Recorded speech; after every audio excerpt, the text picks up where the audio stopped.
Thank you, Mr. President.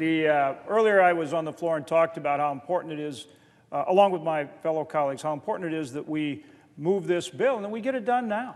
I mean, it's very important that we get it done now, and we talked about a lot of different things, but one of the points that I wanted to make, because I work with it so much, as do some of my colleagues that are going to join me here, and that's making sure that we're also addressing rural America, our farmers, our ranchers, agriculture, rural America. That's the food supply that everyone depends on every single day, and it's so critically important all the time, but particularly at a time like this when we're faced with a pandemic, that we keep that food supply working and moving the whole food chain, all the way from the farmer and rancher all the way up to the consumer.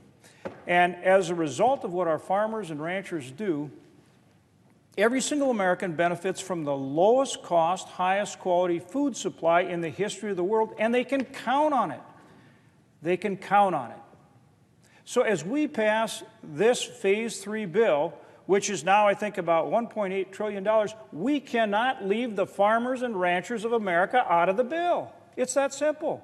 Because every single American depends on them every single day. And not just Americans, but people around the globe. So it's so important that we include agriculture in this bill, and that's what we have worked to do.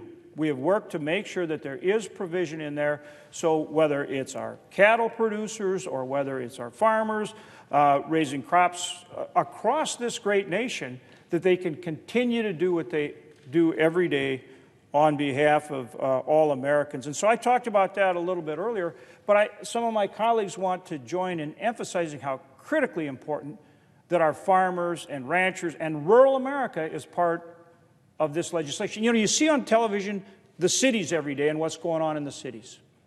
In New York or San Francisco or wherever it may be, we get it. There's a lot of people there, and they're close together, and it's a huge challenge. But the food, the sustenance, the food, fuel, and fiber they get every day comes from the heartland, comes from the rural areas. It doesn't just come from the grocery store. It comes from rural America. And we've got to be there for them, keep them going so that they can supply people across this nation and communities large and small. So I'd like to turn to my good friend from the state of Kansas and ask that, clearly a state known as part of the breadbasket of this nation, and ask that the good senator from Kansas be allowed to make some comments.